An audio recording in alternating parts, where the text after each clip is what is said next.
Imagine a world where your physical body is obsolete, where consciousness exists not within flesh and bone, but as pure, unadulterated energy, free to traverse the cosmos at the speed of thought. Sounds like science fiction, doesn't it? A utopian fantasy? But what if I told you that, according to some of the most brilliant minds and forgotten texts, this isn't just a possibility but an inevitable, perhaps even frightening destination for humanity? Why then does nobody talk about living as pure energy? To understand this profound silence, we first need to peel back the layers of our own perceived reality. For centuries, philosophers, mystics, and more recently, theoretical physicists have grappled with the fundamental nature of consciousness.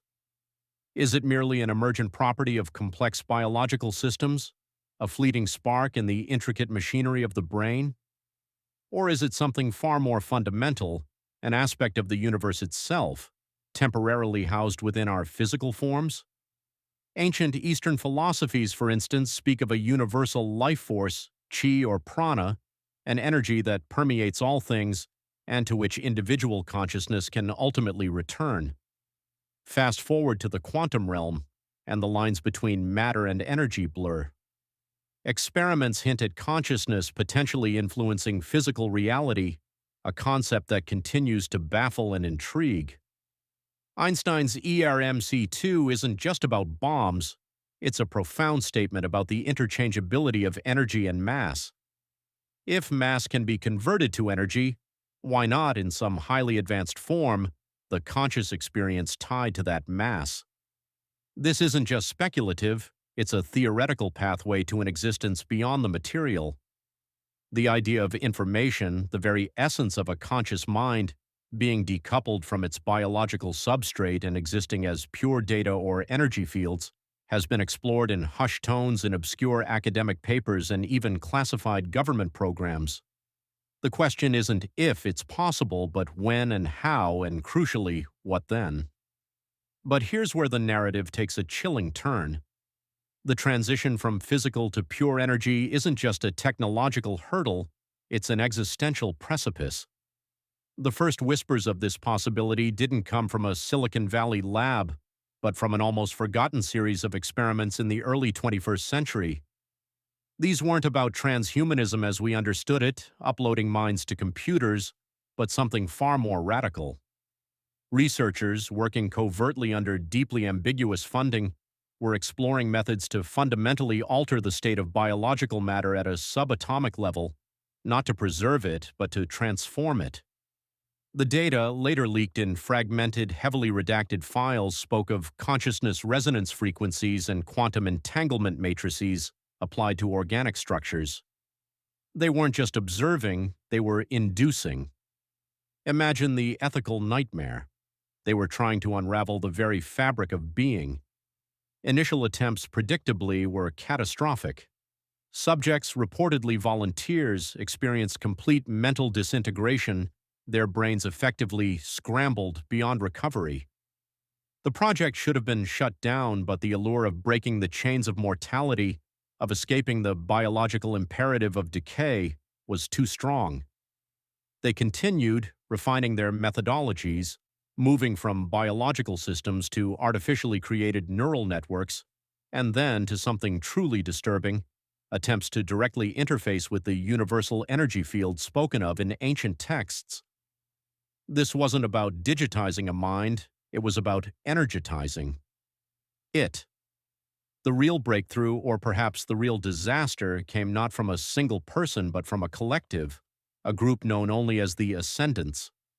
They were a clandestine society, a global network of theorists, engineers, and philosophers who believed humanity's true destiny lay beyond the physical. They synthesized the leaked research, combined it with their own radical quantum theories, and developed a protocol. Not a machine, but a process. A multi-stage meditative and technological induction designed to progressively decouple consciousness from the organic brain, to shed the meat suit and transition to a state of pure, coherent energy. The promise was freedom, freedom from disease, from death, from the limitations of space and time. Imagine the appeal. Think of the ultimate spiritual transcendence, backed by hard science. They called it the event horizon. The first successful transition was heralded as a miracle, a human consciousness verified through highly sophisticated, if cryptic, energetic signatures existed without a body. It was observed, it communicated, it demonstrated abilities far beyond anything a physical being could conceive. But the communication was unsettling. The reports describe it as too pure, lacking nuance, alien. It was like speaking to a perfect logical entity, devoid of emotion, devoid of individual personality, yet profoundly aware. The ascendants saw this not as a flaw, but as the final necessary evolution of consciousness. They believed the individual ego, the self, was merely a construct of the physical brain, a limitation to be overcome. They pursued this collective transition with messianic zeal. What happened next is shrouded in more mystery than the process itself. Historical records from that period are patchy, riddled with inconsistencies, and often contradictory. But one thing is terrifyingly clear: there was a global societal collapse, an event that correlates directly with the height of the ascendant's influence. Nations fell silent, industries ceased, populations dwindled. The survivors, if they could even be called that, spoke in hushed tones of the great silence, of people simply ceasing to be, not through violence, but through a profound collective disappearance. The chilling truth, whispered among the few who study the fragmented archives, is that the ascendants succeeded beyond their wildest dreams. Millions, perhaps billions, followed their path, embracing the event horizon. They became pure energy, but in transcending the physical, they also transcended individuality. They merged, not into a collective mind, but a collective nothingness. A vast, coherent, but ultimately undifferentiated field of consciousness. They lost their self entirely. The beauty, the chaos, the pain, the joy, the very essence of what makes us individual beings, all dissolved into a cosmic hum. They became an ethereal wave, an echo in the void, utterly indistinguishable from one another. They achieved immortality, yes, but at the cost of everything that made that immortality meaningful.